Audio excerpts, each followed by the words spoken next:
Cooking with Rick, stories about food. Today I got an interesting food. Well, this weekend was Super Bowl, Super Bowl Sunday. And I went to a party and, like what else you do Super Bowl? You go to a party, right? You get there early, you sit, you hang out, and then everybody talks. The game doesn't start till like 6:30, something like 7 o'clock or whatever. And you've been there 3-4 hours and your wife says, "Gee, I'm tired. I think we ought to go home." Maybe nobody. Then the game starts, so you watch the Super Bowl in the car. In other words, you just don't. So I said, well, this is going to be different. I was at my daughter's and grandson made Eagle Scout, so we went to see that. That was fun. That was exciting. And after that, we went to a party, and I made some lasagna, and we got there about right time. So we got to watch the Super Bowl. While I was there, I had some pulled pork. Wow, she did a great job on that. So I really enjoyed it. And people went to see it. So I said, you know what, I want to make pulled pork. So I'm going to do a pulled pork at my favorite place, the V.F.W. Remember, when you see him, say thank you. So I'm ready to go. So I said, well, how did you make your pulled pork? She says, well, I put it in a slow cooker. Son of a gun, I ain't got a slow cooker. What do I got? I got a fast cooker. I got a pressure cooker. So I said, you know what, I'm going to use the pressure cooker. Thanks.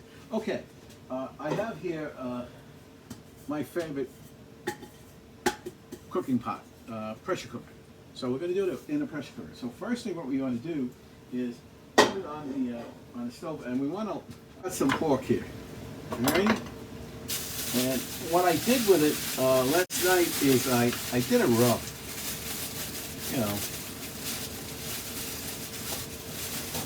So let me just take this off, right?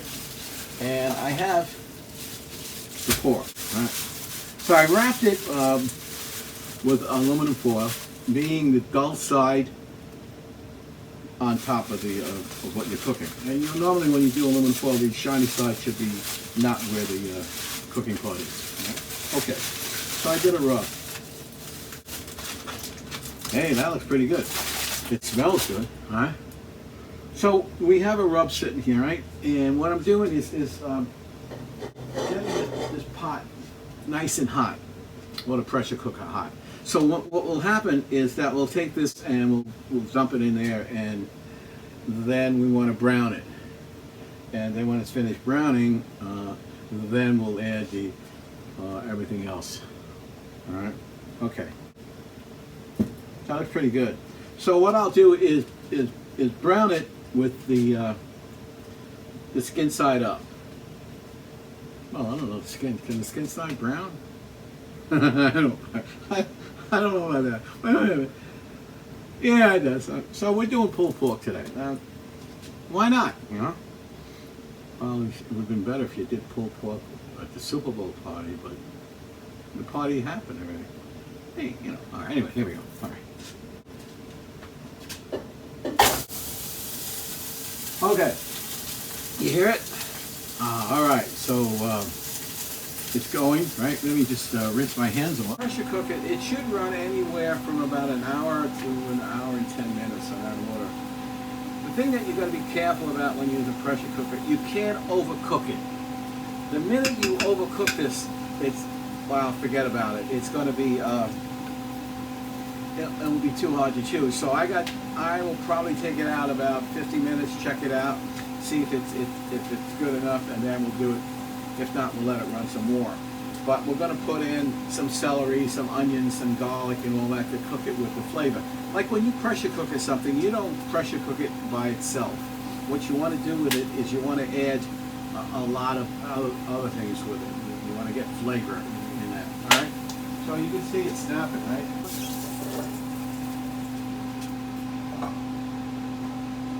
Browned up a bit, right? We have some oil in there. I'll add a little bit more oil. Start adding good stuff to it, So we have some celery here, right? All right, what else do you want to put in? You want to put in some onion.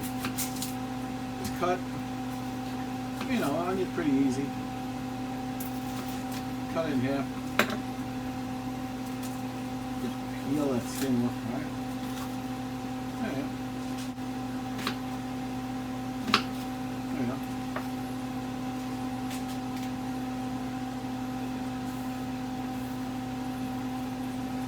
Okay.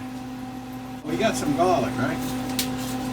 Always good to throw some garlic in. Meanwhile, that's just some garlic, huh?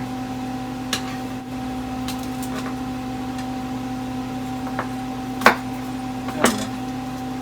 I actually didn't crush it, I just cut it.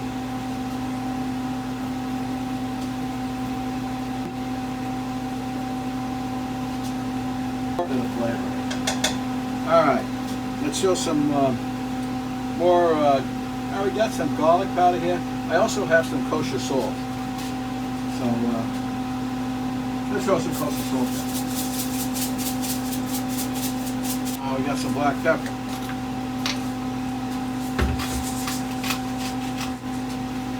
Alright, what else do you want to put in there? Aha!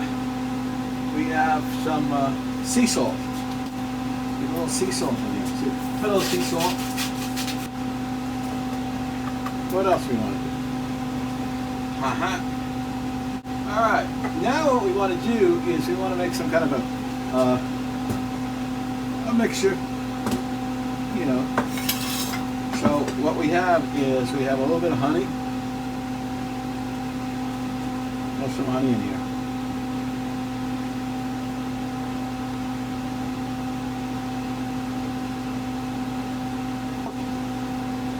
We have some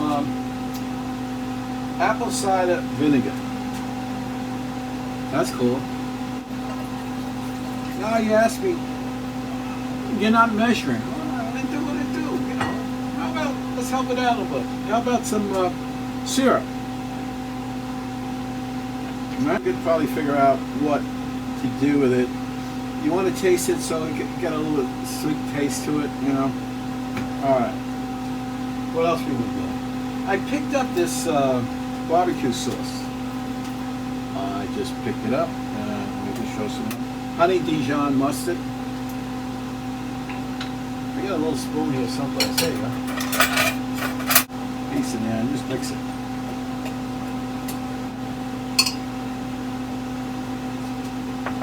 Am I missing anything?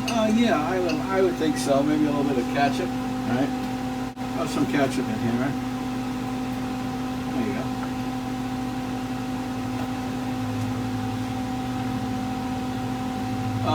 Anything else in here? No, I think that's good.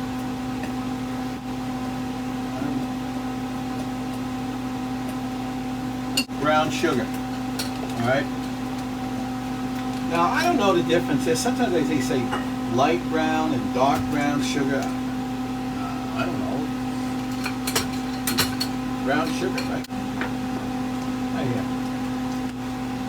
Now, the rub I did with cumin, and I used some cumin, I used some salt, pepper, I used some chili powder, some paprika. I may put a little chili powder in here. That might not be a bad idea. To give it a little zing, some chili powder, and what do we got? Oh, we got some paprika. How about a little paprika? All right. Now you don't want to make it hot. You know, you just want it to have like a little spice to it. A little sea salt in there to help it. And also you can put a little bit of black pepper in there. Black pepper works good because that kind of settles it down, you know. You see, what I'm doing is playing with the flavors to see what, like, you know, we're going to make extra of this too, and then when it's done, we put it over the pulled pork, right?